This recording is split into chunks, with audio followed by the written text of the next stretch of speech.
Hola, buenas tardes. ¿Me podéis escuchar bien?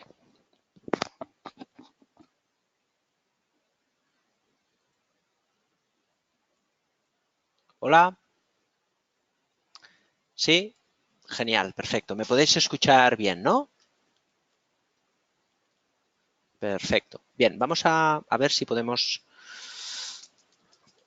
compartir el monitor y se termina de conectar la gente y demás y empezamos enseguida.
Bien, vamos a compartir la pantalla.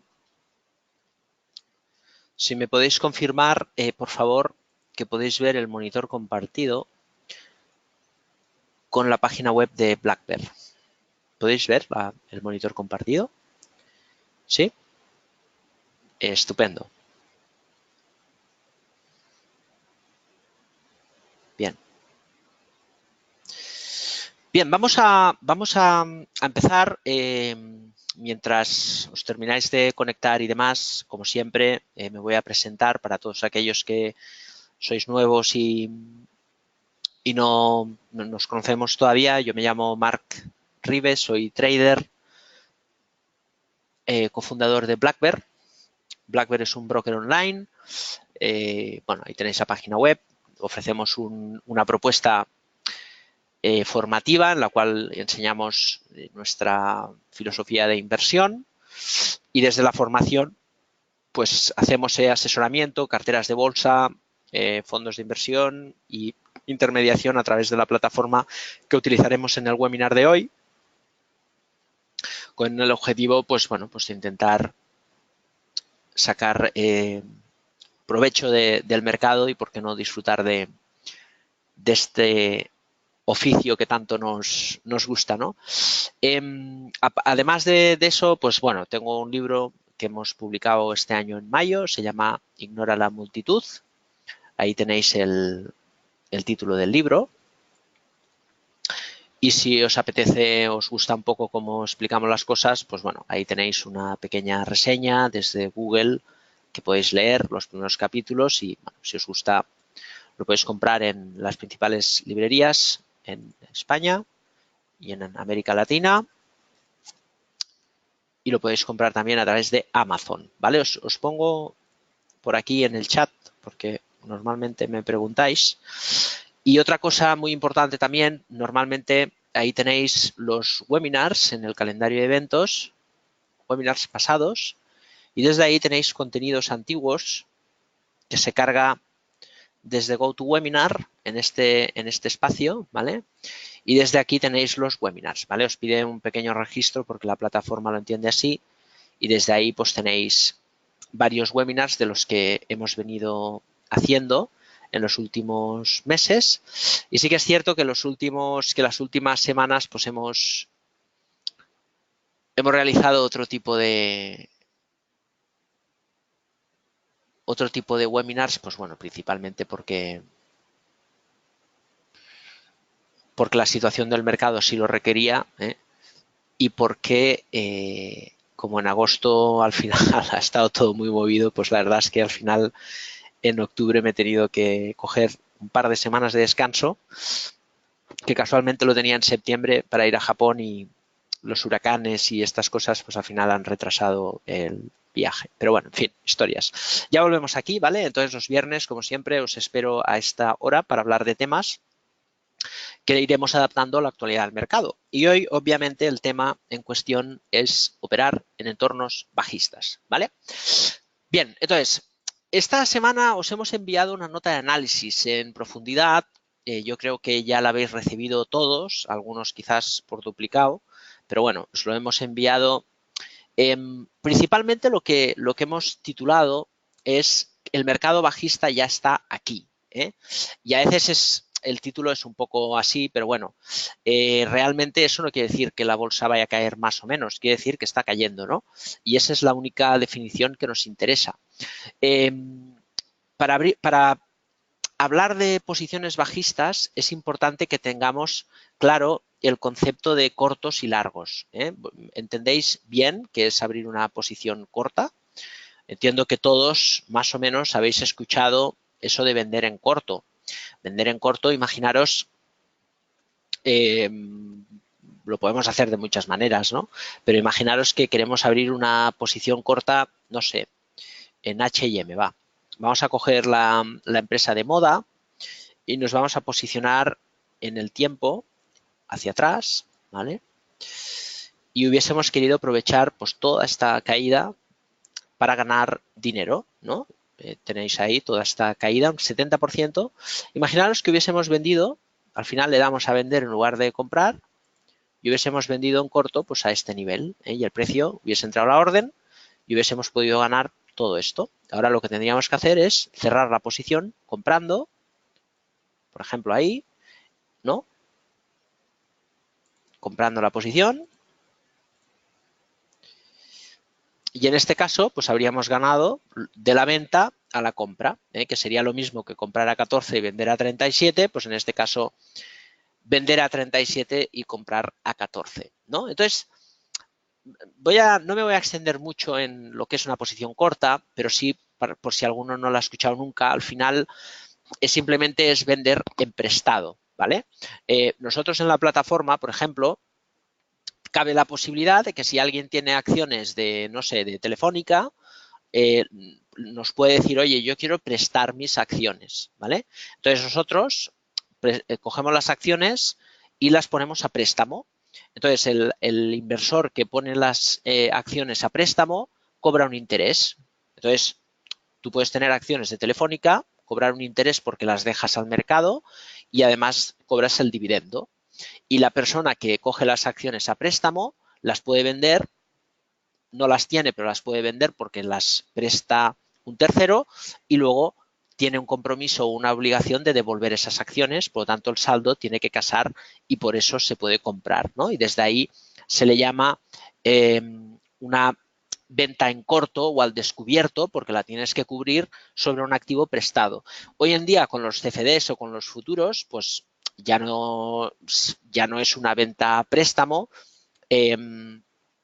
o una venta al descubierto, sino que simplemente vender y luego comprar, ¿no? Entonces, a veces es un poco antinatura. Estamos acostumbrados a comprar y a vender, pero en la bolsa se puede hacer algo tan fantástico que es vender y comprar más barato. Y de esta manera podemos aprovecharnos de los movimientos alcistas y de los movimientos bajistas. Es cierto que psicológicamente suele ser complicado abrir posiciones cortas, sobre todo cuando uno empieza, pero al final pues es exactamente lo mismo. Es vender caro para comprar barato o comprar barato para vender caro. La pregunta es la del millón y es la de siempre. ¿Cuál es la tendencia? ¿En qué nos posicionamos? ¿Posiciones largas o en posiciones cortas? ¿No? ¿Y cuál es la mejor estrategia? ¿No? Bien, lo primero, yo os voy a explicar un poco cómo nosotros, por ejemplo, trabajamos, ¿no? Ahora estamos cubriendo 4.000 empresas, ¿vale? Y obviamente no podemos tener un análisis de 4.000 empresas, ¿no? Porque es muy complicado tener recursos, ¿no?, para poder conocer 4.000 empresas. Pero sí que de las 4.000 empresas hacemos como una distribución, ¿vale? Entonces, estos son datos de trabajo, ¿no?, que vamos haciendo y decimos, tenemos la amplitud de Estados Unidos y la amplitud de Europa, ¿vale? En Europa, por ejemplo, en valores alcistas, fijaros, en porcentajes, pues estamos en un porcentaje muy reducido, en torno al 10%, en Estados Unidos un 25%, y empresas bajistas más de un 50%. Por lo tanto, si cogemos la amplitud del mercado, identificamos la tendencia según la teoría de Dow, podemos decir que el mercado bajista en Europa ya es existente, habida cuenta que la amplitud del mercado mayoritariamente es bajista. En Estados Unidos tenemos un 50-50. Estamos en un proceso de distribución, en el cual empresas más o menos alcistas y bajistas están por igual, un poquito más bajistas que alcistas, y muchas están en un rango lateral, ¿no? Si cogemos ahí la amplitud del mercado, lo podemos ver en cualquiera de estos dos gráficos, podéis aquí comparativamente queda muy claro la debilidad de Europa respecto a Estados Unidos. Y luego por sectores, si os fijáis, en Europa los sectores están todos muy débiles, todas las utilities, y en Estados Unidos los sectores más fuertes son las utilities, sector defensivo, y luego pues empresas de consumo no cíclico, que también es defensivo, el consumo no cíclico. Entonces, tenemos aquí, por lo tanto, una debilidad sectorial claramente en cuanto que la bolsa se está defendiendo en los sectores defensivos y una debilidad que está ahí. ¿Va a tener continuidad o no? No lo sabemos, pero lo que sí sabemos es que el mercado está bajando y débil. En Europa, en Estados Unidos, los índices mascaran un poco todo esto, por lo que vamos a explicar ahora. Bueno, luego aquí tenemos más estudios, ¿veis? Que todos son estudios sectorial por países, ¿no? Aquí lo que hacemos son tablas. Por ejemplo, fijaros, por países tenemos España, ahí cubrimos, fijaros, en el mercado español, pues 180 empresas, ¿vale? En Italia, pues ahí cubrimos todas estas empresas, 309. Claro, todo esto, fijaros, en España, todo muy débil. En Italia el mercado es absolutamente bajista.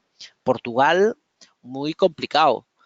Estados Unidos, nos encontramos en este factor defensivo. Quizás aquí no es tan claramente negativo el sentimiento, pero en general, Francia es un poquito más fuerte que el resto de Europa.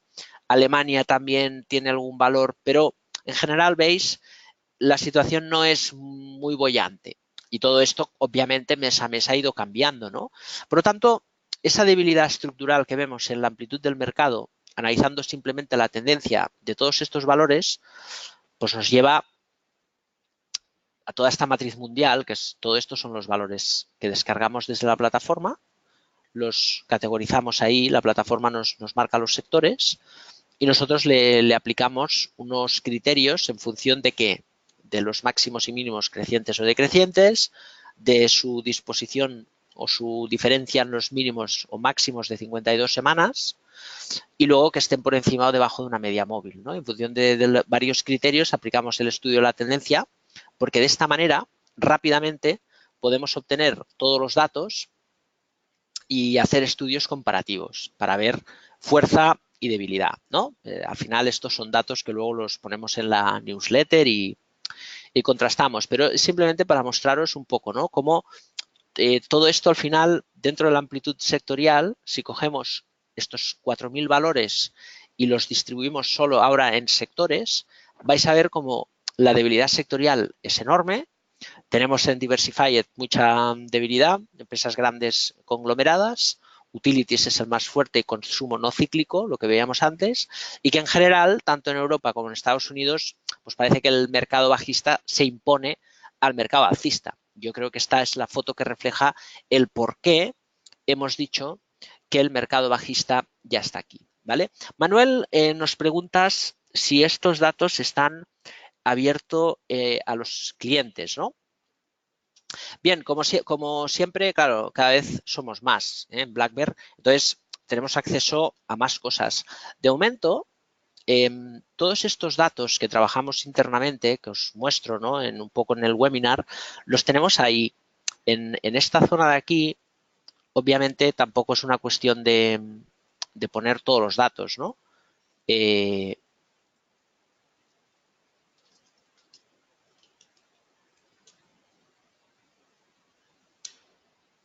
no es una cuestión de poner todos los datos, porque si no, al final no. Pero fíjate, de momento lo tenemos aquí, ¿eh? En el European Market View. Aquí tienes los datos europeos, ¿vale? Con todos los caseríos alcistas y bajistas y demás, y aquí tienes en los sectores americanos, ¿vale? Es cierto que la hoja de datos que os hemos presentado ahora lo vamos a hacer un poquito más atractivo y lo pondremos aquí, ¿eh? Porque hemos ampliado el estudio y luego, de hecho, en la newsletter lo puedes descargar, ¿eh? Hoy hemos subido la de noviembre y aquí tienes todo el informe de amplitud con todos los datos, ¿eh? Sí que es cierto que estos datos que os hemos mostrado ahora es una ampliación que iremos incorporando, pero aquí tienes todo el estudio de amplitud, ¿vale? Entonces, el punto número uno es, por lo tanto, no ver el mercado en un valor. Ahora pondremos la plataforma y nos pondremos a ver un poco los índices, ¿vale? E incluso os explicaré movimientos tácticos, de que nos hemos puesto cortos a nivel operativo táctico en el día de hoy. La cuestión, que se entienda un poco el tema, ¿no? Ver la amplitud del mercado, decir, oye, los índices, ¿qué son? Bien, ahora lo explico. Cuando tenemos un concepto operativo, nosotros, por ejemplo, trabajamos mucho, es cierto, el value investing, ¿no? Y el análisis fundamental porque nos gusta entender las cosas desde los beneficios, desde la economía, pero nos gusta el análisis técnico porque también entiendo que el value investor está muy bien cuando tienes, pues, no sé, gestionas un fondo de 100 millones mínimo, ¿no? Pero cuando tienes recursos más, digamos, limitados, que al final nosotros enseñamos para un inversor particular, pues lógicamente no podemos tener el lujo de tener valores que pierdan el 90%, ¿no? Y eso es un problema. Entonces el análisis técnico es absolutamente elemental, necesario y además es muy útil cuando se hace bien. Si utilizamos el análisis técnico pensando que adivinaremos el futuro, pues lógicamente entonces no sirve para nada. Pero si lo utilizamos bien nos ayuda y mucho. Entonces, el primer punto dentro del proceso operativo, lo primero que tenemos que hacer cuando analizamos o encuadrar el trading en entornos bajistas es definir el entorno, ¿vale? Yo a esto le he llamado la definición de la hipótesis operativa. ¿Por qué? Pues porque lo primero que tengo que saber es qué hago. Si me pongo largo, me pongo corto. Y en eso soy muy disciplinado. Ahora mismo, en el modelo que hemos diseñado, que al final no es inventar nada, es trabajar de manera seria, identificando cuáles son los factores analíticos y cómo los convertimos en una operativa, ¿vale?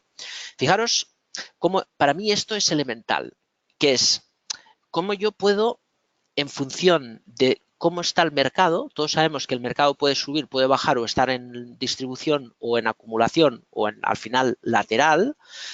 Cuando está en una zona lateral después de subir muchos años, digamos que se distribuye lo que se ha comprado. Y cuando después de caer el mercado empieza a frenar, pues digamos que se está comprando lo que se ha vendido, ¿no? Entonces yo le llamo acumulación y distribución. Bien, ahora mismo el mercado americano está en distribución, ¿vale? Y el mercado europeo está bajista. ¿En base a qué? Ahora lo veremos. La cuestión es, ¿qué hago?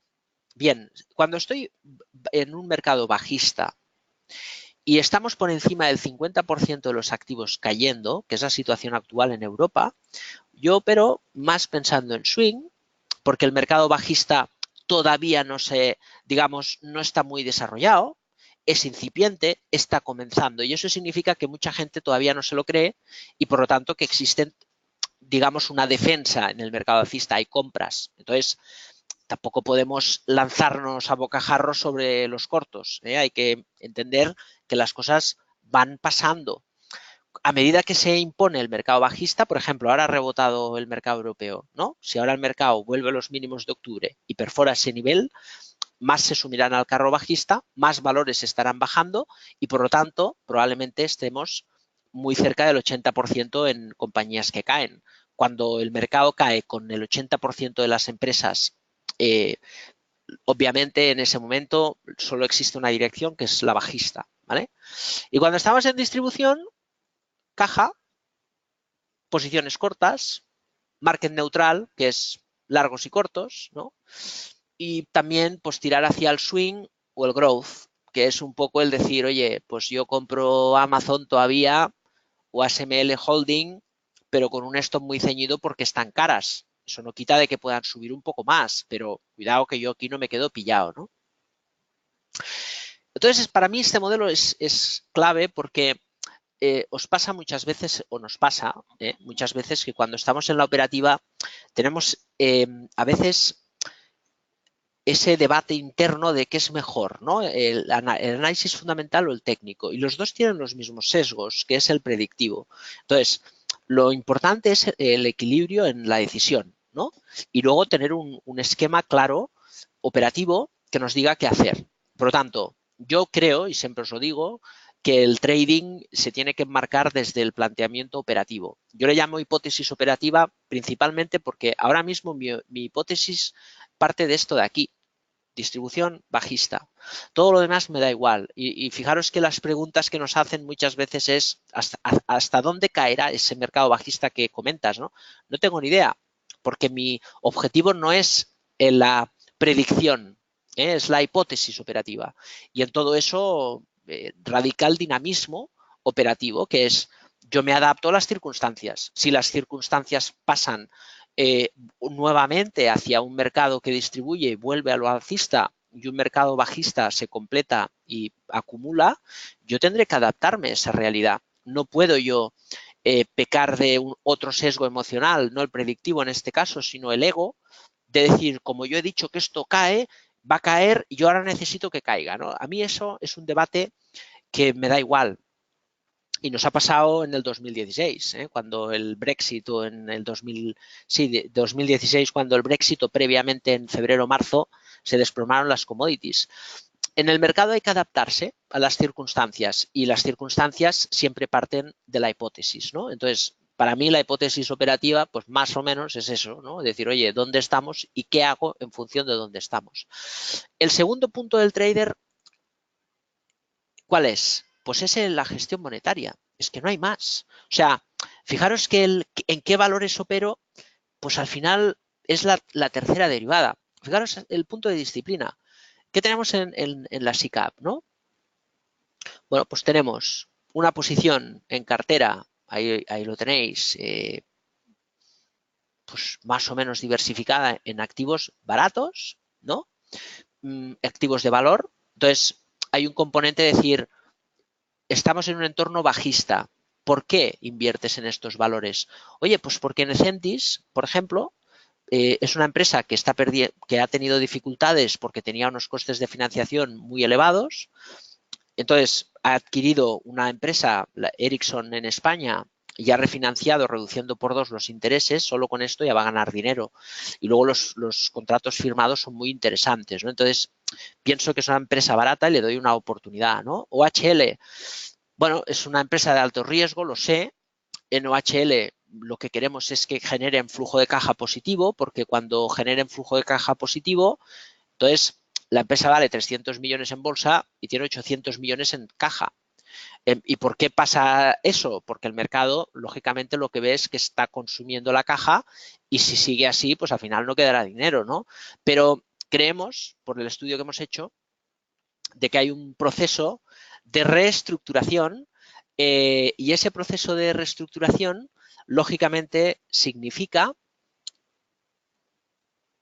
que probablemente conseguirán generar flujo de caja positivo. En ese entorno, en OHL, fijaros que muchas veces ponemos el stop loss, fijaros, a un 1% y perdemos el 1% del capital. Ejecutamos el stop, no pasa nada, ¿no?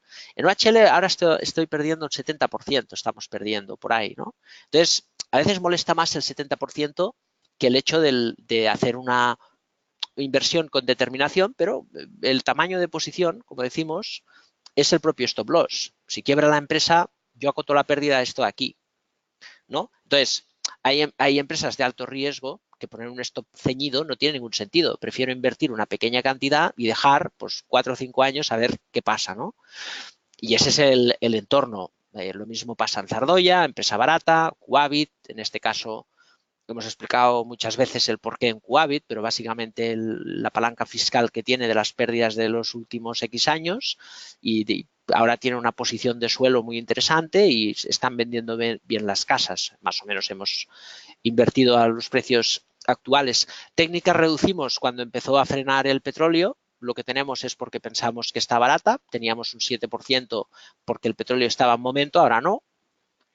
Mobiliaria del Sur nos parece una empresa muy barata y muy bien gestionada y con proyectos también muy interesantes. Hay un cierto sesgo en lo inmobiliario. Y luego lo demás, pues bueno, pues son empresas que nos gustan. No empezaremos a analizar al detalle, pero sí que tenemos una posición muy defensiva de empresas muy baratas, ¿no? Tenemos el 50% en cash. Ya, hemos desinvertido sin agredir el capital porque hemos estado atentos, ¿no? Ahora os explicaré un poco cómo gestionar la posición larga de la cartera, luego os explicaré cómo abrir cortos, ¿no? Estamos hablando de entornos bajistas.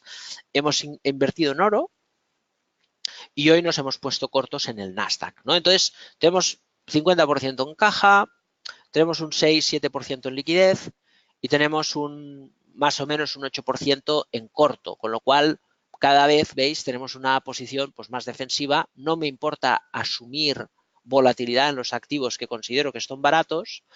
¿Por qué? Pues porque luego el mercado se mueve muy rápido, pero sí que evidentemente tenemos que sacar partido a la liquidez, a los cortos y demás, ¿no? Entonces, fijaros que esta semana, vamos a abrir la plataforma, os hemos comunicado, por ejemplo, lo que hicimos en el Sabadell, ¿no? Porque a veces el mercado tiene estas cosas, que tiene suerte, ¿no? No se puede decir de otra manera, pero es un poco estar atentos. Nosotros vendimos los bancos por aquí, aproximadamente. Cuando empezamos a ver cierto deterioro después de aguantar muy bien, en el Brexit entramos fuerte. Es cierto que luego pues, nos han dado poca cosa, nos esperábamos mucho más, la verdad, pero al no subir tipos de interés, pero bueno, al final hemos estado atentos en la venta y cuando estábamos por aquí, que parecía que podían rebotar y tal, pues compramos, ¿no? Eran buenos precios, ostras, al final el precio se ha venido hacia abajo. Teníamos posiciones en Santander, BBVA y Sabadell, un entorno bajista. ¿Por qué entramos en un entorno bajista? Bueno, pues porque entramos en el Sabadell, vamos a ver ahí, si tenemos por aquí, a ver.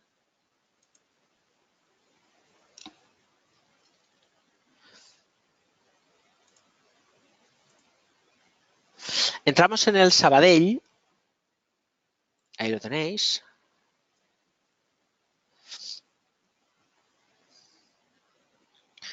Resumen.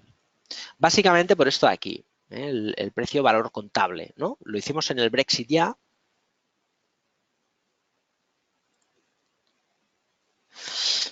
Y el Sabadell pues empezó a caer, ¿vale? Empezó a caer y teníamos, pues no sé, yo creo que un 20 y pico % de pérdidas en los mínimos, ¿no? Bien, el día que marcó cerca de los mínimos, si os acordáis, presenta resultados Sabadell y en los resultados vemos, primero, el efecto real de la crisis de Italia y de los bonos italianos que tenía el Sabadell, los problemas del TSB, pero la realidad es menos morosidad, mejores márgenes.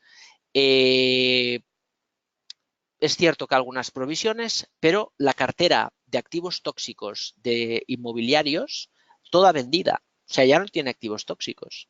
Ni el Sabadell, ni el Bilbao, ni el Santander, ¿no? Entonces, lo que hicimos que fue vender una parte del Santander y del Bilbao, porque al final invertimos en bancos, no en una empresa específica, y lo metimos todo hasta el 10% de la posición en Sabadell, porque tenía un descuento respecto a los otros bancos, ¿no?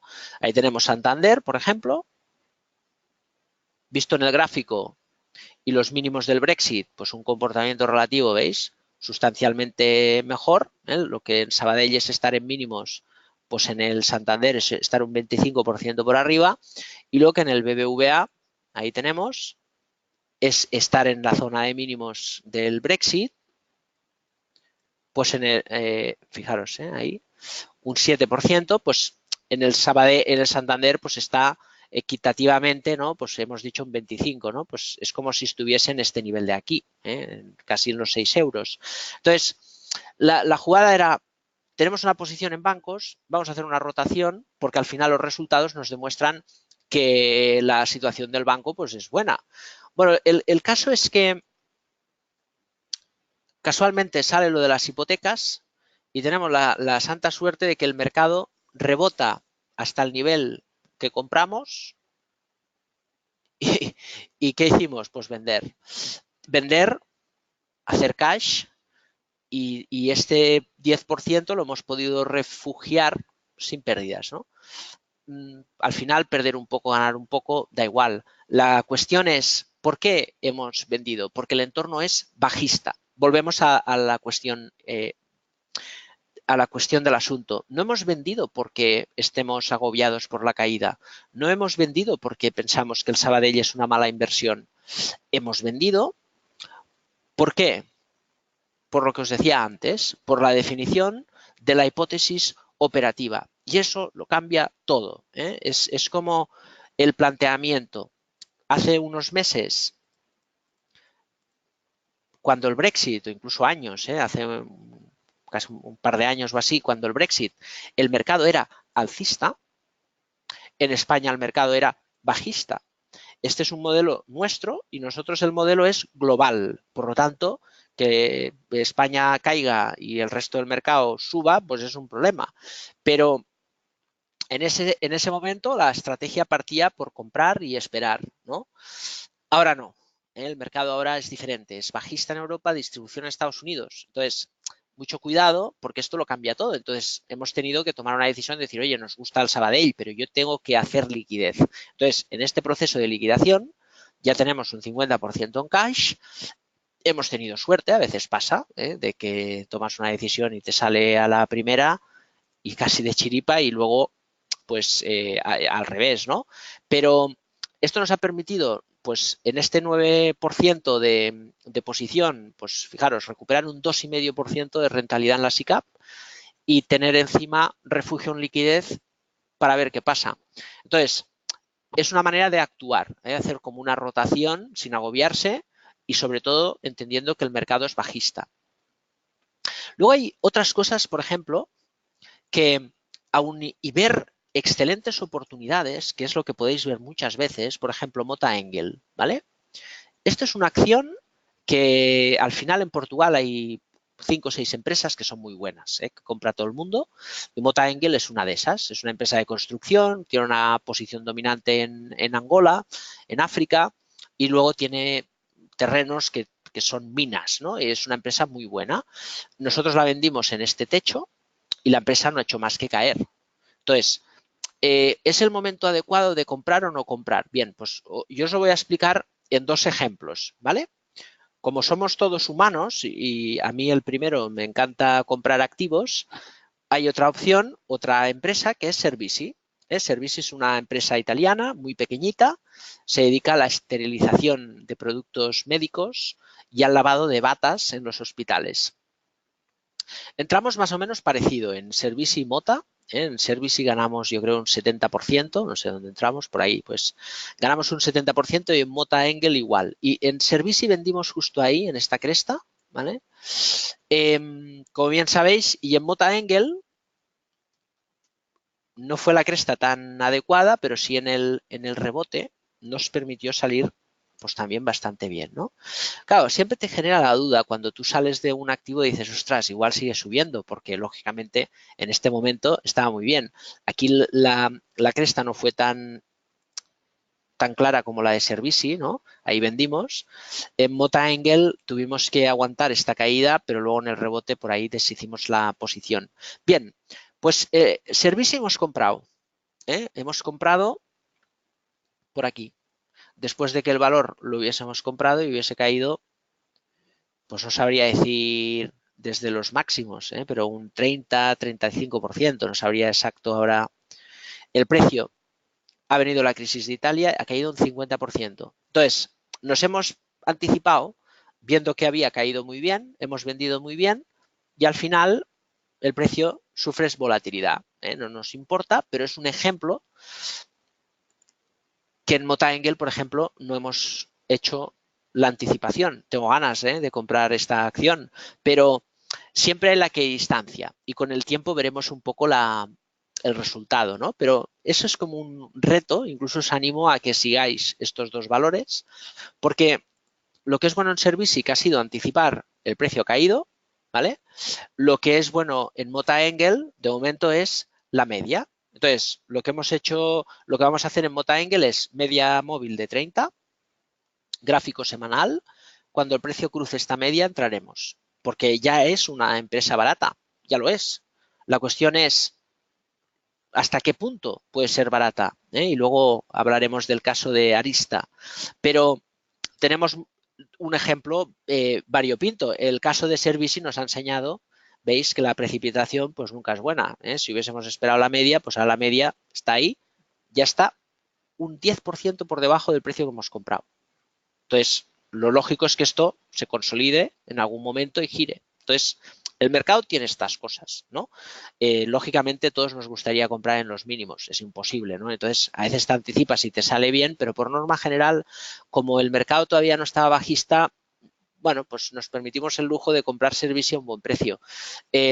Ahora que el mercado es bajista, quizás seremos más disciplinados en la media, ¿no? Porque no es lo mismo comprar un valor que está barato en un mercado alcista que un valor barato en un mercado bajista. Insisto, esto lo cambia todo, ¿eh?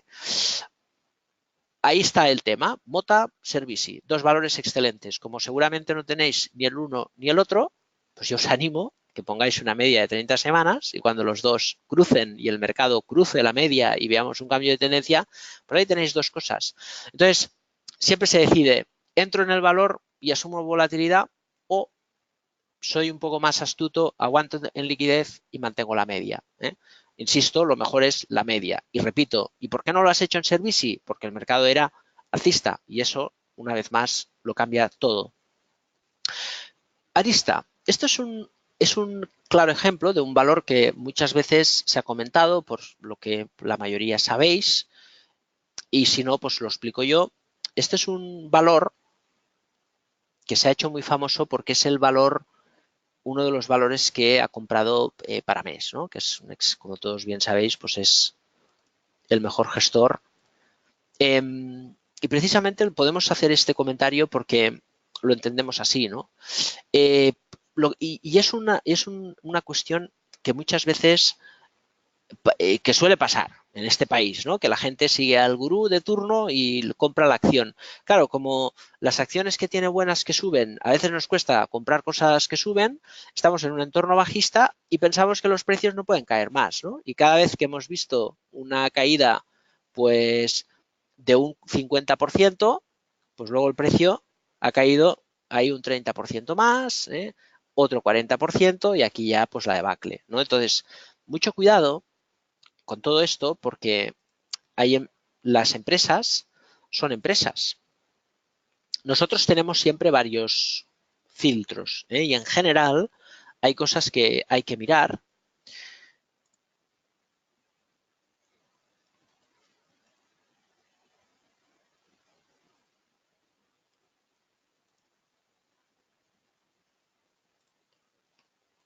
Por ejemplo,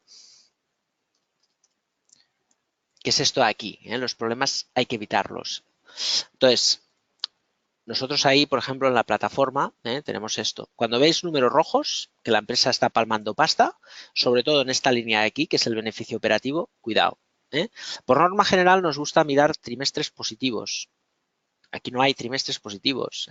Luego podemos ir a indagar en el balance y ver un poco la deuda, ¿no? Lo decir, oye, ¿cuánto tienes en la caja? 500 millones. ¿Cuánto debes a corto plazo? 255. ¿Cuál es el total de la deuda? 2.000. Por tanto, tienes unos 1.500 millones en deuda de una empresa que está generando pérdidas. Entonces, eso es un problema. Bueno, es mirarlo. Si tienes pérdidas, si tienes un patrimonio que merece la pena comprar, pues a veces puedes hacer la excepción. Pero empresas en problemas, cuidado. ¿Por qué? Bueno, pues porque siempre hay una equivalencia. Esto de aquí empezará a subir cuando esto de aquí esté en positivo. Cuando esto empiece a marcar números verdes, esto de aquí empezará a subir y cuando esto suba, cruzará la media de 30 semanas. Entonces, el análisis técnico nos explica lo que pasa en el balance y en la cuenta de resultados. Y es muy interesante. Luego podemos decir, no, después de esta ampliación, como ya ha caído mucho y para mes lo veía bien a este nivel, pues aquí es ganar dinero seguro. ¿O no? 36 empresas, 36 en las que ha invertido han quebrado. Y esta puede ser otra, ¿por qué no? Entonces, mucho cuidado, ¿eh? Uno tiene que tener su propio criterio, tamaños de posición muy reducidos y ponerse criterios. Al final es tan fácil como decir, no voy a ganar todo el dinero, espero que gane dinero y luego la acción va a subir. Entonces, fijaros, entornos bajistas, ¿qué hacer? Si el mercado es bajista, Mota Engel, espero que cruce la media de 30 semanas. Mercado alcista, bueno, a veces podemos decir, oye, he corregido un 40%, entro, ¿no? Pero en el mercado bajista hay que ser muy preciso porque los riesgos son muy elevados. Y sobre todo mantener liquidez que nos permitirá comprar, ¿eh? Otro ejemplo de otra empresa extraordinaria que es uno de los casos que voy a prestarle más interés porque es una empresa que realmente me parece un empresón. Los números son increíbles. De hecho, en la corrección subida compramos ahí, ¿no? Empresa cíclica que viene de subir, stop, y la empresa, fijaros, lleva una caída del 47%. Mercado bajista, rebota, no la vamos a comprar ¿hasta cuándo? Cuando supere la media de 30 semanas. ¿Cuándo superará la media de 30 semanas? De momento están 70. Cada semana se irá regularizando. Si esto sigue cayendo, pues esto también, veremos. Pero ahora hay que ser muy preciso. Es decir, lo que sirve en un mercado alcista, que es a veces anticiparse, aquí no sirve, ¿vale? ¿Por qué? Pues porque aquí puede pasar de todo. Que podamos comprar Covestro a 60, 65 o a 25 o a 10. No lo sabemos. Entonces, mucho cuidado, ¿eh? Porque es cierto que el mercado cae. Estamos hablando. Me preguntáis, ¿cuál es la razón de usar la media móvil de 30 semanas? Ninguna. Miguel, la utilizamos al final todos porque Stan Weinstein nos enseñó que el estudio sectorial debía hacerse a través de la media móvil de 30 semanas. Es tan absurdo que, que el caso, ahí tienes el informe que tenemos, el Global Trend Alert, que es de Weinstein. Fíjate que hoy en día él utiliza, si te fijas ahí, las medias móviles de 150 y 200 días. Entonces, ¿por qué hizo Weinstein famosa la media de 30 semanas? La media de 200 días y la de 150. ¿Por qué hizo Weinstein famosa la media de 30 semanas? Bien, porque en esa época que escribió su libro, pues el software que tenía solo hacía la media móvil de 30 semanas. Entonces, dicho esto, es una media que funciona bien. Si te fijas, 40 semanas son 200 días. Entonces, tú puedes utilizar la media de 200 días o la media de 40 semanas o la media de 150 días o la media de 30 semanas. Al fin y al cabo, es una media móvil que te marca el sentimiento de 30 semanas hacia atrás. Y eso está bien porque te marca claramente que el consenso del mercado pues está debilitado, ¿no? No por otra cosa. Porque a veces también tendemos a idealizar un indicador como cruza la media, ya algo fantástico va a pasar, ¿no? Telefónica, cruza la media. Si Telefónica va a subir porque pues en Brasil se recupera el real, en Argentina se recupera el peso, porque pone en valor algunos de sus activos. La media explica lo que pasa y lo que pasa es siempre desde un punto de vista económico. Lo que pasa es que el análisis técnico nos ayuda en la interpretación, ¿no?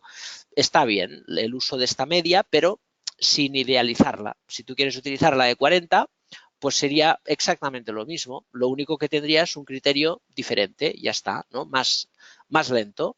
Nosotros utilizamos también los Donkians, que son los máximos y mínimos de las semanas. Vamos a poner ahora un 40.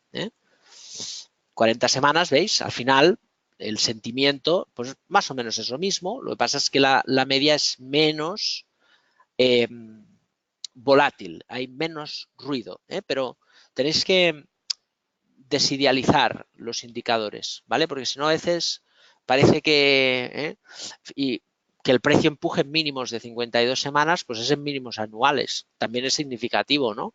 Entonces, cuantas más cosas se alinean en una tendencia, más fuerte es esa tendencia. Tenemos, Alejandro, alumnos que hacen trading táctico con la media de 30 y dejan la media de 30 para todo. ¿Por qué? Pues, por ejemplo, en el intradía, la media de 20 funciona muy bien porque digamos que el precio más o menos, si tiras una tendencia, se mueve al ritmo de media de 20 semanas, ¿no?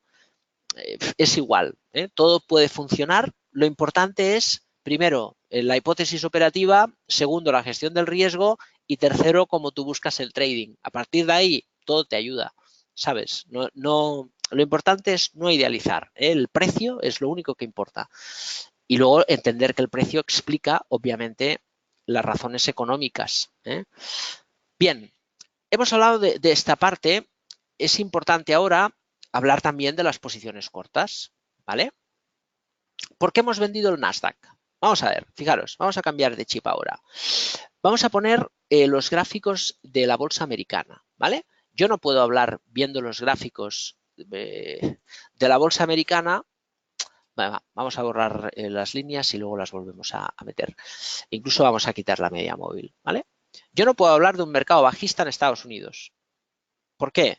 Porque la teoría de Dow nos habla que es una tendencia bajista. Esto es una pauta básica, impulso, corrección. En el momento que en la corrección, digamos, se mueve en un tercio, la mitad o 2/3 del impulso previo, es una corrección. Cuando el precio se va más allá de los 2/3, esto ya no corrige, es otra cosa. Por lo tanto, rango.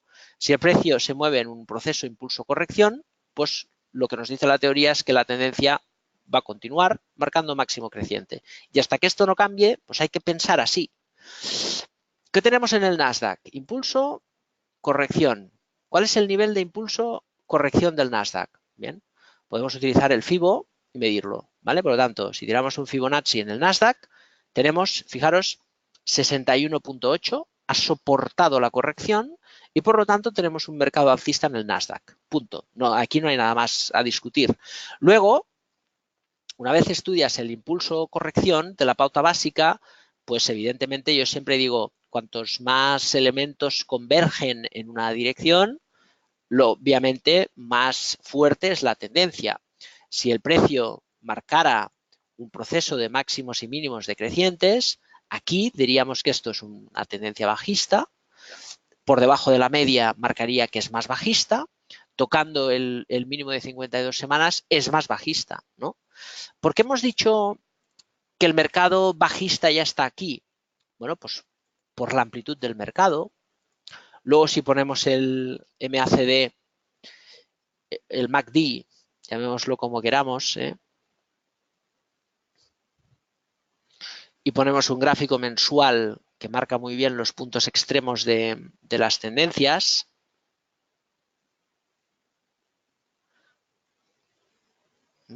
Podéis ver el MACD en largo plazo y cada vez que pasa eso, cuidado, las situaciones de peligro. Es decir, una suma de elementos convergen en una dirección. Ahora mismo lo que le falla al mercado americano, ¿sabéis qué es? Pues principalmente que hay empresas como Amazon o como Apple o como Microsoft, ¿vale? Fijaros, si cogemos Amazon, que capitaliza un trillón de dólares, un trillón, por encima del trillón. Impulso, corrección, ahí tenemos una corrección agresiva del 61.8, pero tendencia alcista. No podemos decir tendencia bajista porque no lo es. Facebook, no sé cuántos billions. Esto ya es otro rollo, ¿veis? Esta ya está a la baja. Es la única de las GAFAM que cae. Microsoft. ¿Qué tenemos en Microsoft? Tendencia alcista. Apple. Otro trillón de dólares soportando el mercado. Fijaros, pensad que el IBEX capitaliza alrededor de 700 billions. Es decir, tenemos una empresa como Amazon, un trillón, Apple, otro trillón, Microsoft, unos 500.000 billones, Facebook, ahí es la única que está en una situación delicada. y la otra que es Google, que es Alphabet, de hecho.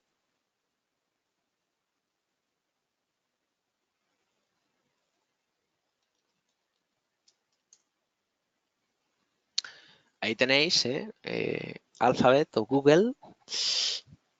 También es otra de las grandes empresas que, al igual que Facebook, aquí hay una distribución, Facebook bajista, Microsoft, Apple y Amazon todavía aguantan. En el momento que estas caigan, la torta del Nasdaq será escandalosa y luego desde ahí veremos que como la gente entra en pánico, los ETFs empiezan a vender, los fondos de tecnología empiezan a vender, que si al final es una cuestión de oferta y de demanda. Entonces, hay que controlar estos activos para ponerse corto del Nasdaq, porque realmente pensad que hoy en día en los bancos están vendiendo todos fondos de inversión de tecnología, de robótica, y todos tienen lo mismo. El otro día fuimos a ver a nivel de anécdota, un fondo de AXA. ¿Sabes lo que es AXA? Aseguradora, o sea, la cantidad de millones que meten en el fondo y la capacidad de venta que tienen, y nos presentaron un fondo de robótica y al final, ¿sabéis qué compraban? Compraban Apple, Amazon, Google, robótica. Es decir, están comprando todos lo mismo. En el momento que entren en pánico y los ahorradores de los bancos empiecen a temer, van a vender porque no saben lo que tienen. Tienen una cosa en el banco que cada día parece que tienen más, pero cuando vean que tienen menos van a vender porque no saben lo que tienen. No invierten en empresas, invierten en codicia y eso es muy traicionero. Entonces, la cantidad de volumen de dinero que hay es tremendo y eso es un peligro porque en el momento que veamos esto en tendencia bajista, colorín colorado, la tendencia se definí y eso es lo que empieza a pasar. Eso sujeta al mercado. Si quitamos estos grandes valores, pensad que el IBEX capitaliza 700 billones más o menos, o sea, estamos hablando de una bolsa de unos 4 trillones de dólares que está aguantando el mercado. Eso puede ser un foco de peligro. Entonces, ¿cómo operamos esta situación? ¿No? Bien, nosotros hemos operado, ¿veis? El Nasdaq en este rebote, en esta semana de aquí, en 7.350 el Nasdaq 100, cuando cayó en el pullback nos pusimos cortos y el mercado ha vuelto a caer. Hizo una pauta correctiva, ¿veis? Así. Fijaros este doble techo, ¿no? El precio pierde, rebota en el pullback, ¿vale? El doble techo, el precio rebota muy rápido en el pullback, ahí en 7.350 nos pusimos cortos y luego nos ofrece una pauta en zigzag. Como aun y ser bajistas, el mercado sigue alcista al Nasdaq, el zigzag es una pauta correctiva, ¿vale? Y cuando el zigzag marcó, pues lógicamente un giro, cerramos la posición. Si tiramos la línea de tendencia, cuando rompe la línea, cerramos la posición y hemos generado un 0,40% de rentabilidad al fondo, ¿no? Pues bueno, pues nos hemos cubierto algo. El precio ahora nos marca otra circunstancia, porque analizando la amplitud del mercado, pues ahora el mercado es bajista, ¿no? Entonces, si cogemos, fijaros, el análisis del Nasdaq sirve para el SP500, ¿sirve para el S&P? No. ¿Por qué? Impulso, corrección. Esto no es una corrección, anula el movimiento previo. Por lo tanto, rango. Tenemos un rango lateral, proceso de distribución. Ya no es una tendencia alcista, además con un fallo en la formación de nuevos máximos. Y en el Dow Jones, lo mismo. El precio falla en los nuevos máximos, se impulsa, corrige, anula el movimiento, rango. Ostras, es que está muy cerca de los máximos. Ya. Aquí cada uno puede ver lo que quiere ver. Puede ver la codicia de que la fiesta no se acaba o puede advertir los riesgos. Renunciamos a, bueno, que continúe la fiesta y no se disipen los riesgos, o estamos con la precaución. Yo, desde luego, con un 50% en liquidez, con empresas que más o menos creo que conozco bien y con esa intencionalidad de buscar cortos, pues sinceramente me siento más cómodo que estando 100% largo. Vamos a ir más al detalle, a ver si en la explicación. Fijaros que hemos seguido el precio desde la hipótesis operativa. Ahora voy a cambiar esta ventana y os voy a poner otro espacio de trabajo. A ver, ups. Por aquí, ahí. Este es otro espacio de trabajo en el cual me gusta combinar, como veis, 4 gráficos, ¿vale? Yo aquí monitorizo, Tesla no, el Eurostoxx,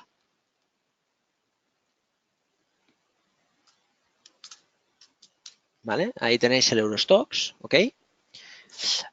Aquí normalmente me gusta mirar los gráficos, la pauta, ¿no? El 1 y 3 meses que dura una pauta en gráfico de 4 horas para ver consume el precio y luego pues en función de lo que buscas pues amplías, ¿no? Entonces lo que estábamos buscando es esto de aquí. Fijaros, vamos a limpiarlo todo, lo que hemos estado trabajando esta mañana, ¿vale? Y vamos a hacerlo un poco en común, ¿eh? El SP500 vamos a poner el Dow Jones, que es el más fuerte, ¿vale? Fijaros en qué nos encontramos en este análisis. Vamos a analizar exactamente lo mismo, ¿vale? Cuando buscamos cortos, tenemos que buscar siempre cortos en debilidad, ¿vale? Debilidad, de la misma manera que buscamos largos en fuerza. Fijaros, lo primero, ¿cuál es el índice americano ahora mismo más débil? Cogemos los máximos, ¿vale? Y marcamos, por ejemplo, una flechita, ¿vale? Marcamos una flechita y nos ponemos claramente a pensar cuál es hombre, el más, aquí tenemos una subida a un 1,5 y aquí tenemos una caída al 1,75. Hay debilidad en el Nasdaq, ¿veis? Incapacidad de nuevos altos cuando el Dow Jones hace nuevos altos. Ahí tenemos un poco el tema. Tiramos la línea de tendencia en el rebote. Lo que buscamos es agotamiento del rebote. Ahí tenemos en el Nasdaq la pérdida en la directriz alcista, ¿vale? De este movimiento. Y además, la pérdida de fuerza siempre se refleja en los máximos, ¿vale? Si tenemos este canal, cuando el precio es incapaz de acelerar hasta este nivel, significa que el precio va perdiendo, ¿veis? Fuerza, se empuja cada vez menos y eso es, o sea, digamos que este canal al final se forma por el impulso, ¿veis? Esta subida es menor, ¿veis? Si fuera igual, iría a buscar ahí. Si fuera mayor, se aceleraría el precio. Como es menor, es que se desacelera. ¿eh? Por eso cuando tiráis líneas tenéis que pensar en eso, en fuerza. Y esa fuerza ratifica la pérdida del soporte. Además, el máximo anterior, ahí tenéis, fracasa el precio. Por lo tanto, el precio intenta volver al proceso bajista. ¿Va a caer esto hasta el mínimo anterior? No tengo ni idea. Lo que sé es que cae. ¿Qué hemos hecho? Cortos. Hemos abierto cortos en la pérdida de esta línea. Y ahí es donde se encuadra todo. Si queréis hacer trading más táctico, stop. ¿Por qué el Nasdaq? Porque es el débil. El Dow Jones está ahí apoyado en el soporte. Lo lógico es que si se impone el proceso bajista, el Dow vaya detrás. Pero no venderé fuerza, venderé debilidad. Nasdaq, corto. Luego tenemos más el DAX. Fijaros, vamos a poner brevemente el gráfico de este movimiento de 3 meses y en gráfico diario, ¿vale? Para ver un poco mejor. O incluso el DAX se ve mejor en semanal, ¿eh? Un par de años y veréis la gran distribución ahí, ¿eh? Como el DAX, ¿veis? Hace un cabeza a hombros. Aquí tenéis la debilidad, la incapacidad de los máximos, pérdida de soporte y ahí pullbackea. Puede ir a buscar esta resistencia, pero está ahí. Entonces, ¿de qué va a depender? Pues de todo. Si Italia hace un paso atrás, aquí nos aclaramos con los presupuestos. Yo qué sé, en Estados Unidos, pues Powell dice que no sube los tipos de interés en diciembre. Si todo y la guerra comercial se acaba, pues quizás el precio tira para arriba. Si todo esto va a peor, pues el precio no va a rebotar, ¿entendéis? Es decir, es causa-efecto. No es que el precio tenga que hacer lo que pensamos, se va formando, pero tenemos la habilidad de verlo. Entonces, en este rebote, en este pullback, ¿vale? Lo que estamos haciendo es, en la SICAP hemos entrado en una posición corta en el Nasdaq. Tenemos un corto, cogemos y decimos, vale, gráfico de 4 horas. A nivel táctico, stop aquí. En la SICAP no. En posiciones más especulativas, sí. En la SICAP no. Buscamos el stop en la zona de máximos. Estamos un 6%. Perderemos en el peor de los casos poco. En el mejor de los casos, si pierde el mínimo anterior. ¿Cuál es el significado de la tendencia? Máximos y mínimos decrecientes. ¿Dónde cerraremos? El Nasdaq. Si pierde este mínimo, abriremos nuevos cortos, y el objetivo, pues probablemente ver si en este nivel de soporte el precio aguanta para cerrar, pero tendremos un buen recorrido y podemos sacar pues tajada e incluso decidir si le damos una oportunidad a la tendencia bajista, que puede ser. Aunque este soporte es relevante y en el caso del DAX, como ya se ha perdido, quizás jugamos con ventaja. Por lo tanto, corto en el Nasdaq, si pierde el mínimo 2 veces cortos, ampliamos 2-1 la rentabilidad. Si el precio vuelve a tirar para arriba, cerraremos con una pérdida, digamos, de la mitad de lo que podemos ganar. Estamos haciendo gestión monetaria. Y en el DAX, 3/4 de lo mismo. El DAX está más débil que el Eurostoxx, ¿vale? Ahí tenéis un poco el soporte del Eurostoxx en esta zona, incluso podemos poner por ahí si queréis. El DAX en esta zona de aquí pues está perdiendo el soporte, está con esta formación también de máximos decrecientes, el Eurostoxx está un poquito más fuerte, es capaz de subir un 0,50 y el DAX caer, y está ahí. Entonces, tenemos un corto en el DAX, fijaros, un trader a veces le mata la codicia y en el mismo planteamiento analítico entras corto en todo. Entonces, el riesgo, un corto de aquí, corto de aquí, corto de aquí, pues a veces lo maximizas por 3. 2 contratos y 2 contratos es 4 riesgos. Si tú entras con un corto y lo vas ampliando a medida que el mercado te da la razón, pues esto te permite jugar de manera astuta. Si el precio pierde este mínimo de aquí, el stop lo pondremos en el precio de venta y tendremos una pérdida 0. Si pierde este mínimo de aquí, abriremos otro corto y tendremos el primero riesgo 0 y el segundo un pequeño riesgo. Y por lo tanto tendremos por 2 beneficios, ¿no? Es como escalar la posición. Pero a la vez, si esto tira hacia abajo, irá al DAX. Por lo tanto, si esto se acerca a este nivel, nos pondremos a 0. Si el DAX pierde este nivel 11.450, nos pondremos cortos. Entonces, fijaros cómo vamos ampliando la posición a nivel táctico, stop encima del máximo relativo anterior, 11.650 si pierde este nivel, 7.200 en el corto actual. Y así vamos siguiendo de manera gradual, porque si entramos a lo bruto, pues si sale bien, perfecto, pero si sale mal, pues palmamos una cantidad que no es admitida. Entonces, estamos en esta situación, no sabemos lo que puede pasar, pero veis, en la hipótesis operativa lo plantea todo, desde cómo yo me muevo en posiciones largas aceptando la volatilidad porque son activos baratos y me apetece aceptarla, al final el largo plazo es lo que me va a defender porque son activos baratos, evitar activos caros que tienen momento, están de moda pero están carísimos, como Amazon, ahí lo único que me defiende es el stop loss y entender el precio, hasta buscar una posición táctica que si el mercado se la pega, pues estando en un 50% de liquidez, tenemos una cartera comprada barata y quizás podemos tener un 50% 60 en corto, pues incluso podemos ganar dinero.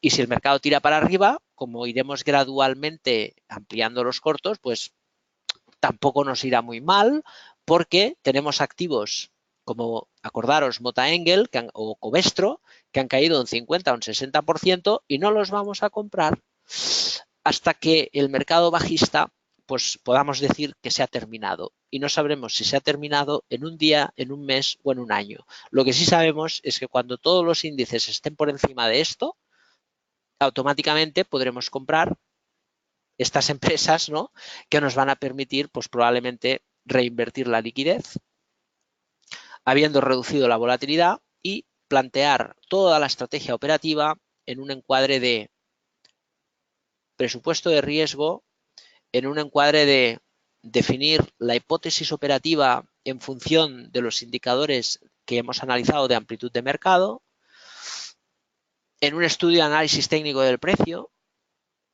en una política de no ningunear lo que estamos viendo, de que pese la estrategia a la ansiedad, a la codicia, y poco a poco pues ir viendo. Al final el desafío del mercado es el propio movimiento, y también luchar contra el ego y saber adaptarnos ante situaciones que van a venir.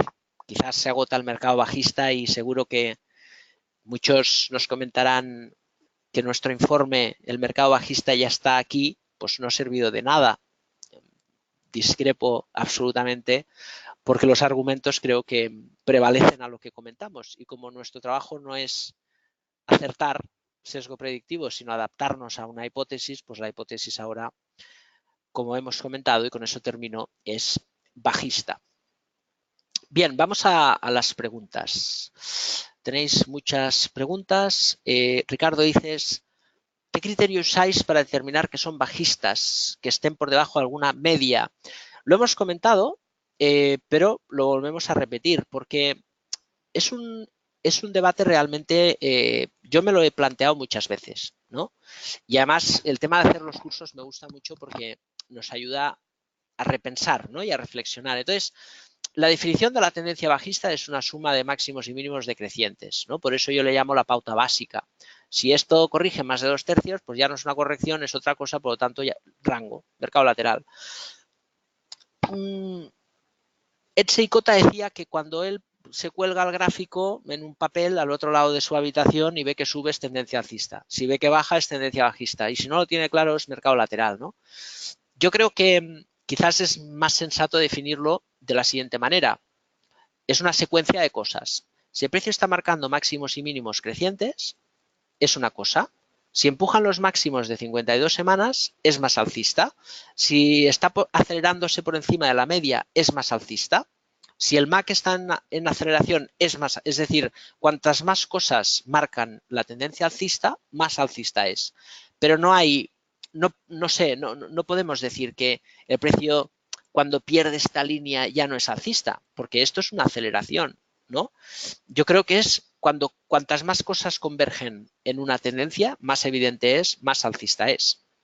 Y luego los hitos se van perdiendo. Pero sí, creo que es, al menos lo definimos así, como un conjunto de elementos que marcan la tendencia y sobre todo la amplitud del mercado, que es probablemente el análisis técnico más poderoso que existe. Luis nos dice, los Valium tienden a posicionarse en largo en mercados bajistas, aguantando las pérdidas. Ejemplo, una operación que comentaste hace unas semanas en Bilbao, que podía suponer esperar incluso varios años que los bancos retomen el vuelo, dada la coyuntura bajista del sector actual bancario. Ese es otro debate, Luis. Yo al final pienso, si tú inviertes en valor en una empresa, la volatilidad te tiene que importar cero. De hecho, lo decía Benjamin Graham. Al final hemos tenido todos casas, ¿no? En España. Hay muchas casas que se han recuperado. En Barcelona o en Madrid, por ejemplo. Entonces, nadie ha vendido sus casas en pánico. Pues, ¿por qué hacerlo en el mercado? Porque hay liquidez y cotizan cada día. Al final es una justaposición de criterios. Yo compré un valor como BMW a 17,35 euros gracias al análisis técnico y lo vendí, pues no sé, ahora no me acuerdo, pero quizás a 20 y se fue a 100 y mi análisis fundamental era 100, lo cual pensaba que era absurdo y que no tenía ningún sentido y al cabo de 5 años se fue a 100. ¿Y por qué no vendí a 100? Pues por culpa del análisis técnico. Entonces, todo tiene cosas buenas y malas. Lo importante es acatar qué haces, cómo actúas y obviamente eso te marcará el futuro. No hay nada perfecto en el trading, pero sí probablemente la gestión del riesgo y tener un plan pues bien estructurado.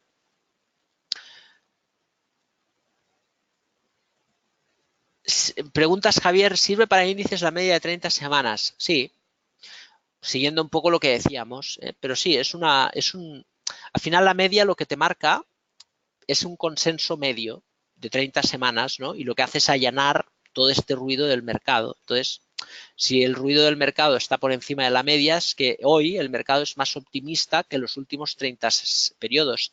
Ahora el mercado está en una fase de pánico, fíjate, en esta acción. El pesimismo es extremo, se ha distanciado del consenso de 30 semanas. Y siempre en los extremos hay oportunidades, ¿no? Pero a veces se dice, oye, puede rebotar esto, pero vamos a afianzar que realmente el mercado ha cambiado de opinión. No sea que sepa algo que no sepamos. ¿Ajustas los dividendos en las acciones? Me dice Manu. No, la verdad es que es un tema que hemos discutido mucho con Carlos Doblado, que es quien está más insistiendo y divulgando sobre los gráficos que descuentan dividendos, los total return y demás. Explica su teoría, nos parece que tiene mucho sentido, pero no, para nosotros no es un indicador que le prestemos atención, aunque está muy bien la teoría y obviamente es a tener consideración, pero nosotros no lo utilizamos, no por nada, sino porque estamos acostumbrados a hacerlo así y por algunos argumentos que tampoco vienen al cuento, pero si los decides utilizarlos, pues detrás hay una explicación que tiene mucho sentido. No la usan como señal de entrada o salida, la media, no. La utilizamos como indicador analítico. Entramos en las correcciones o en los rebotes, siempre a la contra. No nos gusta entrar detrás del precio. Cuando el precio se excita, no entramos. Entramos cuando la tendencia está identificada en las correcciones. Por ejemplo, ahora cortos en el Nasdaq en el rebote. ¿Sería bueno que las medias se ajustasen a cada gráfico y temporalidad? No, Ricardo, yo creo que lo mejor es, cuanto más simple, mejor. Hace muchos años, cuando empezaba a estudiar análisis técnico y fundamental, tenía un jaleo mental tremendo que probablemente compartamos con muchos de vosotros a día de hoy. Con el tiempo me he dado cuenta que lo que te hace ganar dinero en el mercado, ¿sabes qué es? La paciencia, el sentido común y la gestión del riesgo. Entonces, ¿a qué te dedicas? ¿A analizar y predecir los precios o a gestionar los riesgos? Y ese es cuida el asunto. Tú te dedicas a gestionar los riesgos y a dejar que las cosas pasen. Ganarás dinero cuando el mercado caiga un 60% y tú un 10%. Y luego tengas la habilidad de entrar en activos que han caído un 80, un 90, un 70, un 60% y tengas la capacidad de aguantar. La gente por norma general sabe perder un 60, 70, 70% y no sabe ganar más de un 10%.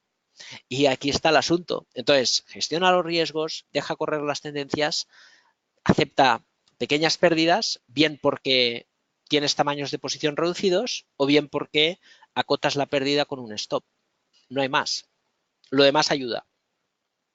Sería bueno que las medias, hablábamos de los gráficos. El Dow Jones US ya se ve un mercado en lateral. Sí. Jordi, nos comentas, como siempre tienes la grabación, has entrado tarde, pero podrás ver en diferido, ¿vale? Javier dice, analizar la amplitud del mercado no va un poco en contradicción de ignorar la multitud.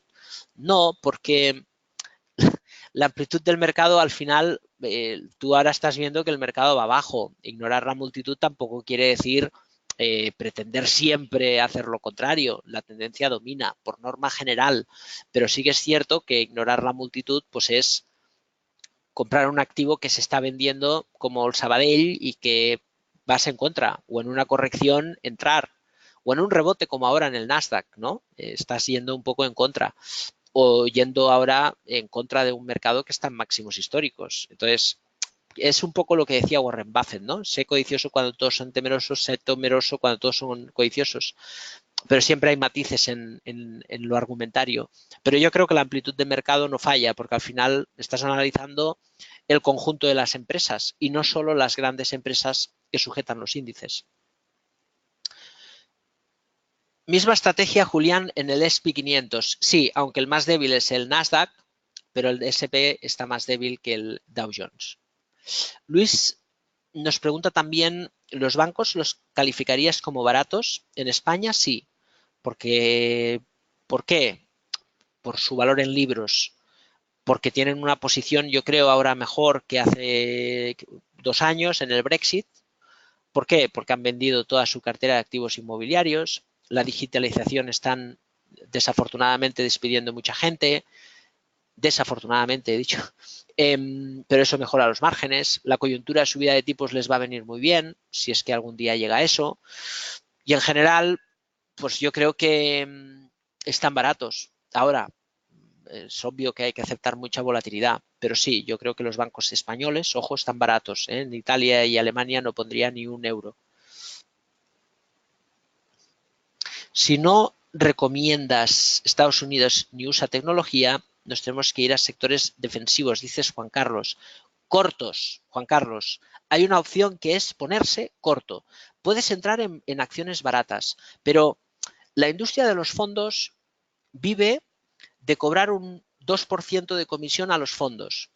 Y la industria de los fondos hace el marketing para decirle, oiga, usted vaya a fondos defensivos, ¿no? ¿Por qué? Pues porque yo tengo que comer. No va a decir su gestor de fondos, venda los fondos y cuando caiga al mercado ya le avisaré. No, le dicen, oye, compra fondos defensivos. Yo en fondos, si quieres mantener la fiscalidad, nosotros lo que estamos haciendo ahora es gestión alternativa, hay fondos de gestión alternativa o simplemente liquidez. Ya está. No hay una opción, hombre, sí que te diría, yo qué sé, fondo Laz Valor, por ejemplo, está nuestro asset list, está muy barato, tiene potencial, bueno, pues mete una parte, no sabemos si se va a desplomar el mercado, sabemos que cae, entonces fondos de valor, si son buenos y demás, puede ser, pero liquidez. Sobre todo, ni tecnología, ni robotics. De hecho, Juan Carlos, si quieres, lo podemos ver, ¿vale? Tenemos el departamento de fondos que lidera, en este caso, mi socia Gisela, y que obviamente, pues desde ahí, pues podemos hacer un estudio de la cartera sin compromiso. Ahí tenéis. Ahora, en breve, vamos a tener una web nueva que hace todo quizás más mejor, pero ahí nos puedes dejar los datos si quieres y sin compromiso alguno. Le echamos un vistacillo y vemos, pero muy defensivo ahora todo. Tony dices, muy útil el factor que has contemplado para saber si se pierde la tendencia, corrección mayor que FIBO, la subida previa. Al final son criterios, Tony, es bueno tener criterios y evaluarlos. ¿Qué opinas de día? Nos dice Jesús, en día vamos a entrar, lo tengo claro y tengo claro cómo, si hay una ampliación de capital, ¿vale? Porque que una persona, un inversor, compre el 29,4%. Está obligado a pagar un precio en función del precio de cotización de día. Antes de lanzar la OPA, contrata a Goldman Sachs, que no es una ONG, y compra el 6% de día. Entre los dos compinchados tienen el control. Y ipso facto hacen profit warning y luego modifican los resultados. ¿Tiene beneficio la empresa? Pero cae un 90%. ¿A qué huele esto? Hombre, yo creo que esto huele a que quieren ampliar capital. Ampliar capital les permite reducir el precio de compra de su inversión y yo he calculado por encima que se va a ahorrar 1.000 millones. ¿Qué te parece? Merece la pena el esfuerzo, ¿no? Entonces, si hay ampliación de capital, creo que la estrategia está bastante clara y voy a entrar. Si no hay ampliación de capital, no me interesa, pero sí que estamos muy atentos a día y una ampliación de capital significaría pues estar viendo una estrategia en día muy parecida a lo que hemos visto en las pelis de Wall Street. Ciertamente es interesante el tema, pero mientras eso no pase no vamos a entrar. Fabio dice, ¿se debe comprar a las empresas con tendencia bajista con buenos indicadores financieros? Depende, Fabio. Es decir, yo no he invertido el 100% de mi cartera, ¿sabes? Porque es indiscutible que nuestros maestros del value investing están 100% invertidos y ven empresas baratas, pero es que yo he visto comprar a estos maestros empresas a 12 euros que han caído a 1. Entonces, estos han ganado dinero y siguen siendo los mejores en lo que hacen. Pero esto a nosotros no nos sirve. No tenemos nosotros 2.000 millones de gestión. Nosotros intentamos hacer un trading particular. Entonces, ninguno de nosotros le gusta ver que cae un 90% el valor, porque luego vas a recuperar y vas a vender. Entonces, no es factible. Entonces, sí puedes comprar una parte diversificada. Nosotros, fíjate que tenemos un 50 en cash, pues que tengo un 10% en Telefónica. Eso, el riesgo es muy reducido y tenemos empresas que están muy baratas. Entonces, es un conjunto de cosas, ¿no? Algunas empresas sí, hay que ir haciendo carterita poco a poco, ¿no? Pero ahora que es bajista, yo te recomendaría, que es lo que vamos a hacer a partir de ahora, media de 30 y ser meticulosos. Lo que teníamos antes, pues bueno, pues ahora no lo vamos a vender, pero si pasa como el Sabadell, que tenemos la santa suerte de que el precio rebota, pues oye, caja y a otra cosa. En índices mejor operar CFDs o futuros, nos dije Alejandro. En CFDs, Alejandro, ¿por qué? Por el riesgo. El futuro es más barato, no tiene interés. ¿Y por qué entonces es mejor el CFD? Bueno, pues porque el futuro del DAX son 25 veces el DAX, casi 300.000 euros. Si operas con el futuro del DAX, pues seguramente durarás 2 días. El CFD te permite hacer gestión monetaria, que es comprar uno, luego otro, ¿no? Entonces, delante del coste o del riesgo, me quedo claramente, prefiero pagar más y asumir menos riesgos, ¿no? Entonces, los CFDs. En la SICAP operamos con futuros por razones obvias, pero para particulares yo creo que sería irresponsable recomendaros los futuros, porque se necesita cierto capital. Los CFDs son buenos productos. El problema de la gente que pierde en CFDs, ¿sabes por qué es?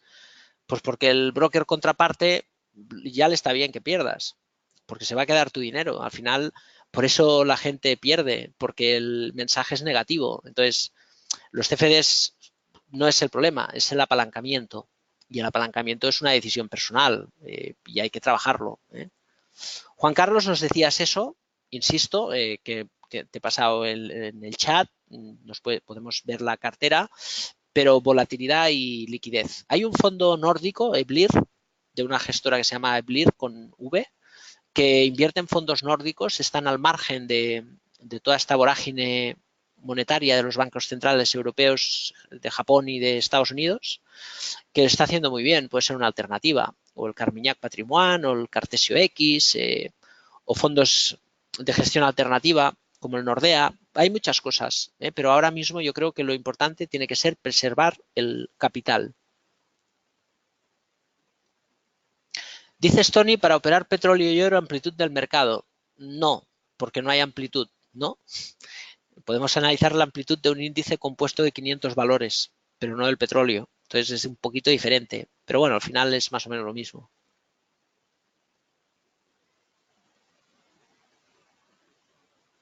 Fernando, dices, estoy alucinado, anterior analista en gestión a radio diciendo que el VIX está en mínimos, 1 de 5, y que todo sigue igual. Pues no lo sé, pero sabemos que el mensaje siempre alcista es el que cuaja. Parece que hay como un tabú a decir que esto va a caer. Y bueno, parece muy bien. Nosotros nos gusta explicar las cosas como son. Y el mercado bajista existe igual que el alcista.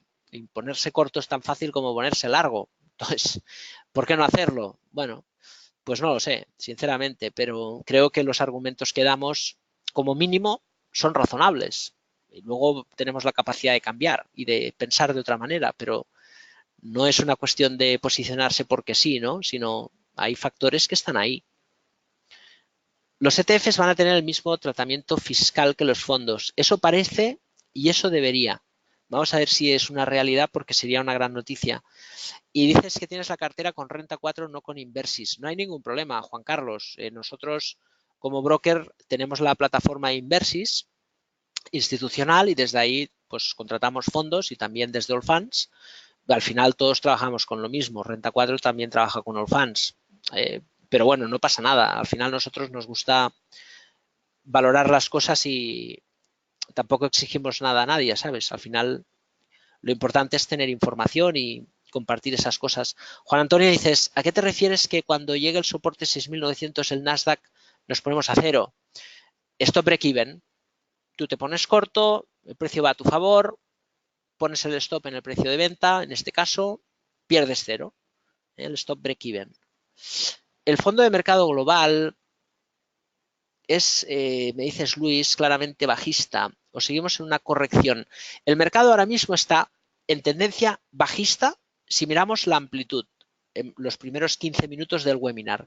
Si miramos los índices que reflejan que hay 5 o 6 empresas que mueven 3-4 trillones de dólares, entonces no podemos hablar de mercado bajista.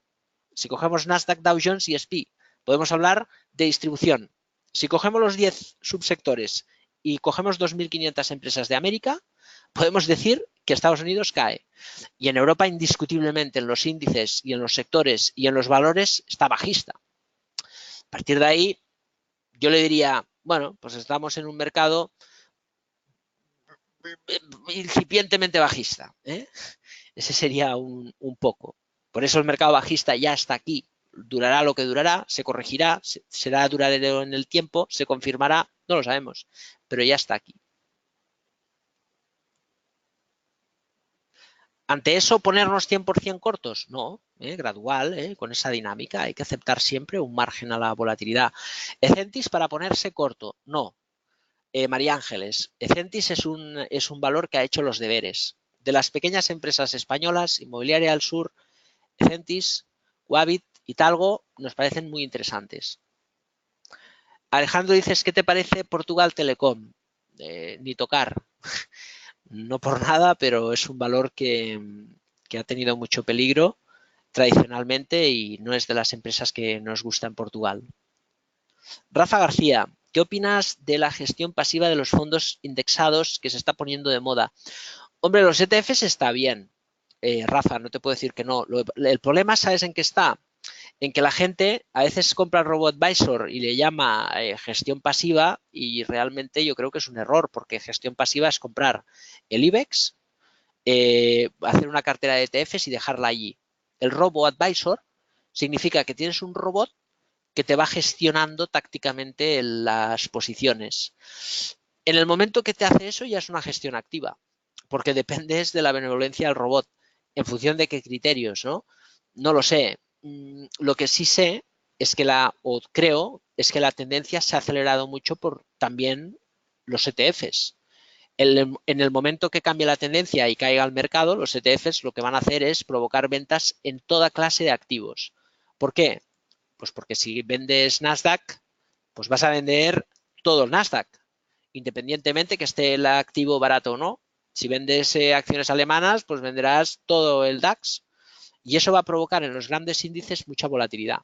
Y por lo tanto, si esto pasa, sería muy bueno luego los fondos de valor que ahora están defenestrados, porque claro, como sube todo por la gestión pasiva y los ETFs, pues lógicamente los fondos de valor compran acciones baratas que no suben porque nadie las compra.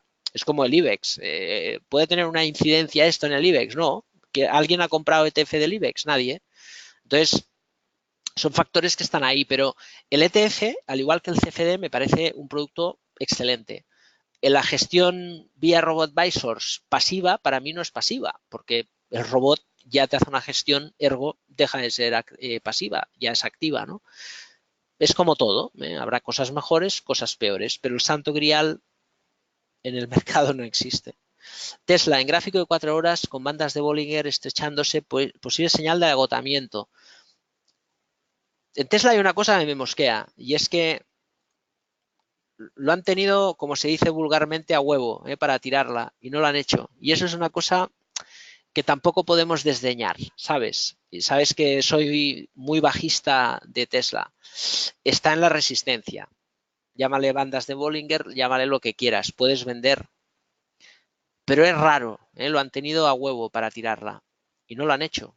Y eso es un poco lo que me mosquea, que hay mucho interés ahí, ¿no? Entonces, no lo sé, pero bueno, si se agotan en esta zona y ves cierto agotamiento, pues al final rango y una vuelta al soporte es una posibilidad, ¿no? Está en la resistencia. Simplemente con eso ya se puede probar. Javier me pregunta los ETFs, pues igual, como decía antes, pues me parece genial para invertir en países, sectores y creo que es un producto excelente. ¿Cómo ves el costo de compra-venta en acciones americanas de 7 céntimos? Me parece un robo. Me parece carísimo. Nosotros cobramos, parece que 1,5 céntimos o 2. 7 es exagerado. Te animo a que mires la plataforma nuestra porque la verdad es que, bueno, hemos hecho un esfuerzo para traer la mejor plataforma del mundo y tenemos una plataforma muy profesional en todo. Tienes desde el research, los datos, poder tener el, no sé, al final es lo que nosotros utilizamos. Y las comisiones, obviamente, pues también hemos buscado comisiones que sean atractivas.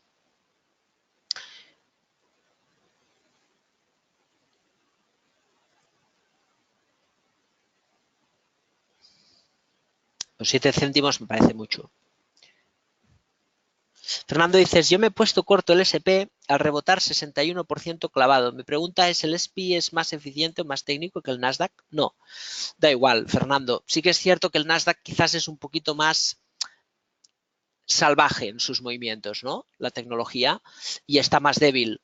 Pero hoy os decía, tú que estás en el Whisper, hoy os decíamos, nuestro equipo, os decía a través del Telegram, os hemos hecho un comentario de, oye, hemos abierto en el Nasdaq, pero cuentas de menos de 10.000, quizás mejor el SPY. ¿Por qué? Pues porque el tamaño de la posición lo es todo. No es importante vender Nasdaq. Lo importante es, si sale mal, ¿cuánto pierdo? Entonces, no podemos perder $300 así, ¿no? Es mejor el SP500 porque no es lo mismo vender 7.000 y pico dólares que vender pues $2.000, ¿no? Entonces, el riesgo lo es todo y en este sentido el SP es más eficiente para cuentas pequeñas. Cuando tenemos cuentas más grandes, pues al final vendemos debilidad, vendemos Nasdaq. Pero ¿qué es mejor? ¿Debilidad o riesgo? Riesgo. Nos dedicamos a gestionar los riesgos. Alfonso dices, ¿cortos en Dow SP 500 con la misma convicción que el Nasdaq? No, la convicción mayor es en la debilidad, Alfonso, el Nasdaq, ¿vale? Pero a veces el Nasdaq en una cuenta pequeña se puede exceder del riesgo, pues es mejor el SP500. Pero el Nasdaq ahora mismo es el índice más débil, por lo tanto, vendemos debilidad, vendemos Nasdaq, hasta que eso cambie. Asumimos un riesgo, no es invertir todo el capital porque ahora decimos que esto va a caer. No tenemos ni idea, pero hay que ser consecuente con los riesgos. Tony, me dices fiscalidad ETFs como fondos. Eso es una cosa que está ahí, pero es todo tan lento que igual pasan 5 años. El QQQ no se puede operar, ¿cierto? Dices Joaquín. No. Los ETFs americanos se tiene que pedir una clasificación profesional, ¿vale? Para ser profesional necesitas, creo recordar, tener $500.000 de patrimonio, que la gran mayoría, pues, desafortunadamente no lo tienen. Tener estudios o haber trabajado como profesional del sector, hay muchos que sí, y luego hacer no sé cuántos trades al mes, ¿no? Claro, es complicado para muchos pedir una clasificación de profesional, ¿vale? Los market makers que viven de las pérdidas de los clientes, que han hecho irse a Australia, así no les afecta la norma y pueden seguir a lo suyo, con lo cual echa la ley, echa la trampa. Pero hay otras opciones, Joaquín, como por ejemplo, si te quieres poner corto, te puedes poner corto de los CFDs o ETFs europeos. No hay ningún problema. Si el problema de los ETFs americanos es porque hay, dentro de los fondos pueden estar armonizados o no armonizados. ¿Vale? ¿Qué quiere decir esto? Bueno, digamos, es una regulación normativa que permite asumir cierto número de riesgo en cuanto a posiciones cortas, en cuanto a exposición en derivados, en cuanto a criterios de apalancamientos.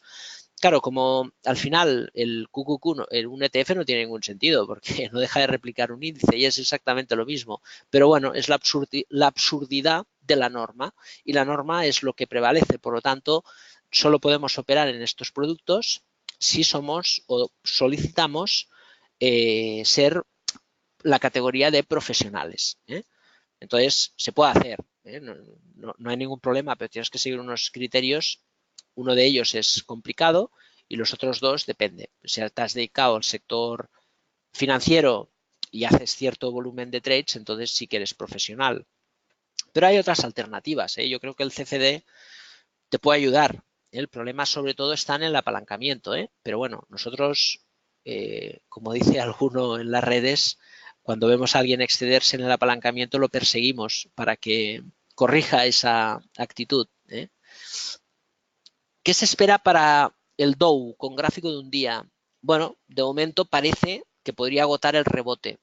Yo creo que igual rebota más el mercado, pero los precios se están agotando. Entonces, una cosa es tu voluntad y la otra lo que ves. Entonces, pues hay que abrir cortos. Porque si no, a veces cae y ya no estás a tiempo. Prefiero perder un poquito y estar dentro, en este caso, que empieza a caer y ya ir detrás del precio, ¿no? vamos a ver, es muy pronto para que vuelva a caer, pero la sobrecompra es muy elevada y el precio está girando. La solución es gradual, de menos a más. Hoy leía, nos dice Juan Carlos, que los IICs, es decir, las instituciones de inversión colectiva, no armonizados y ciertas SICAPs en España dejarán de poder publicitarse según la CMNV. Bueno, aquí va a haber muchos cambios, no tenemos ninguna duda. Nosotros tenemos una SICAP, pero no nos preocupa. Al final tenemos una manera de ser que es cuando hay cosas confirmadas, actuamos. Porque hay tantas cosas que al final dices, oye, cuando sepamos lo que hay, pues si hay que modificar o adaptarse, se hace. No tiene más, es un cambio en el folleto y ya está. Pero sí que es cierto que cada vez hay más complejidad legal y en cierto modo entiendo a los británicos que pidan el Brexit porque Europa cada vez es más burocrática. Alejandro, dices, vuestra plataforma es fácil de manejar y las gráficas van bien, como Visual, por ejemplo. Estáis registrados en CMNV o Fogain. Contactaré con vosotros. A ver, Alejandro, nosotros somos una agencia de valores regulada en la CMNV, por lo tanto estamos adheridos en el FOAIN y además la plataforma tenemos la cobertura del FEDIC, que es el fondo americano. Y la plataforma, pues, es completa, tiene de todo. Puedes operar desde la plataforma, hemos incorporado el Reuters para que podáis tener los estados financieros, el Bloomberg para poder pues, ver un poco las noticias en tiempo real, las tablas que compartimos y hacemos, pues el research para ir pues anotando las cosas, ¿no? Y un poco en la filosofía de inversión, las opciones. Lo bueno es que tienes todos los productos y puedes hacer todo tipo de operativa, ¿sabes? Entonces, dudo que puedas encontrar algo mejor. Sí, igual o parecido, pero no mejor. La plataforma se llama Black Trader, que es nuestra plataforma que, por cierto, la estamos actualizando un poco más moderna y visualmente más atractiva, que en breve la veréis. Pero bueno, si queréis y os apetece, podéis pedir una demo. No me gusta excederme en estos temas en los webinars porque os apetece más hablar del mercado, pero bueno, si os apetece solicitar una demo, la tenéis ahí. Os lo paso por el chat, ¿vale? Sin compromiso. Os podemos hacer una demostración y dejaros unos códigos para que la probéis. Pero bueno, merece la pena, porque es una plataforma ciertamente institucional.